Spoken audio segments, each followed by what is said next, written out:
Hello everyone, I'm Neha. Welcome back to my channel. I'm here with a new topic, so let's begin the topic. Henry गेस्टर Molaison इनके case study के बारे में पढ़ेंगे जो neurologist से related है, मीन्स ब्रेन से रिलेटेड है। इनके स्टडी को एचएम केस स्टडी के नाम से भी जाना जाता है, बहुत ही फेमस है क्योंकि इनका कंट्रीब्यूशन बहुत ही अच्छा था ब्रेन स्टडी के लिए। February 26 1926 में इनका बर्थ हुआ था। December 2 2008 में इनकी डेथ हो गई थी। तो इनकी जब छोटे थे, ये यंग एज में थे, तो इनका एक्सीडेंट हो गया था जिसकी वजह से इनके ब्रेन में कुछ चोटें लगी जो एपिलेप्सी का कारण बना। और एपिलेप्सी होती है मिर्गियाना। तो जब ये धीरे धीरे बड़े होते गए, इनकी एपिलेप्सी जो है बहुत तेज़ी से बढ़ने लगी, सीवियर कंडीशन में आ गई। तो ओवर द इयर्स ये अपने फिजिशियन से इसको मिनिमाइज़ करने के लिए उनके पास अवेलेबल ड्रग्स ले रहे थे, मीन्स मेडिसिन ले रहे थे।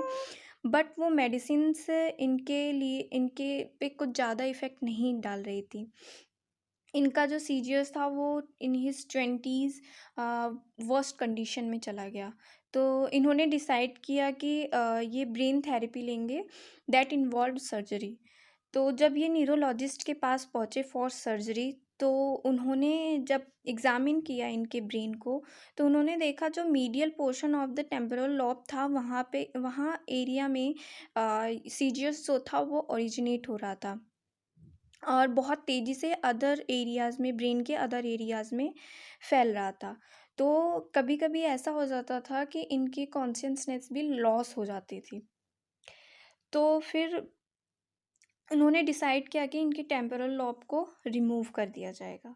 तो जो टेम्पोरल लोब रिमूव कर दिया गया, तो उनके सहमति से उन्होंने जब एचएम को बताया, तो उन्होंने डिसाइड किया ठीक है, आप इस पार्ट्स को इसको रिमूव कर दीजिए। Then he removed his temporal lobe.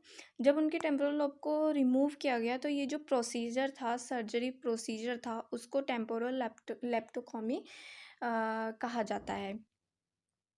Surgery तो उनकी सक्सेसफुल रही, लेकिन आफ्टर सम टाइम उनके फिजिशियन, उनके फैमिली फ्रेंड्स ने देखा कि जो एचएम थे वो न्यू डिफ़िकल्टीज़ को एक्सपीरियंस कर रहे थे।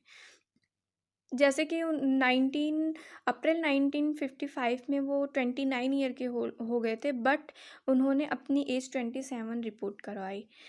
तो इस चीज़ को और अच्छे से समझने के लिए कि क्या सच में उनकी मेमोरीज़ जो अभी बन नहीं रही है, तो उन्होंने कुछ डॉक्टर्स जो थे आए और उनके रूम में, और returning after a short delay, जब वो आए दोबारा, तो एचएम ने उन्हें पहचानने से मना कर दिया।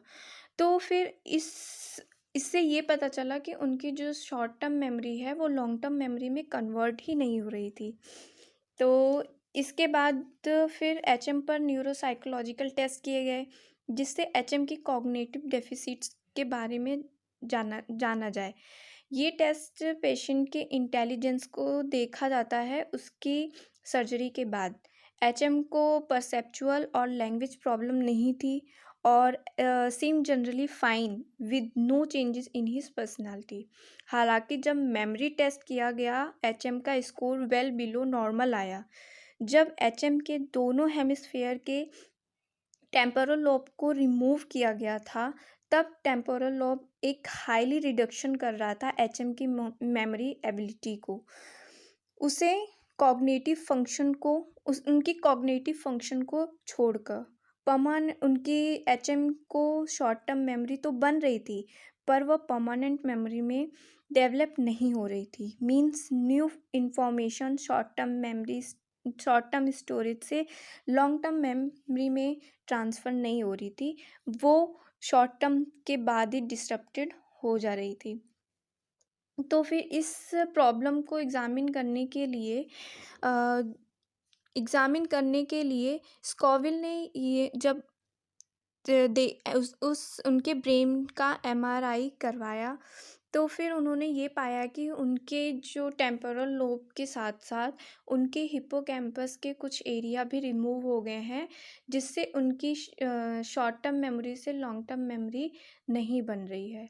तो ये था in short HM case theory का अ,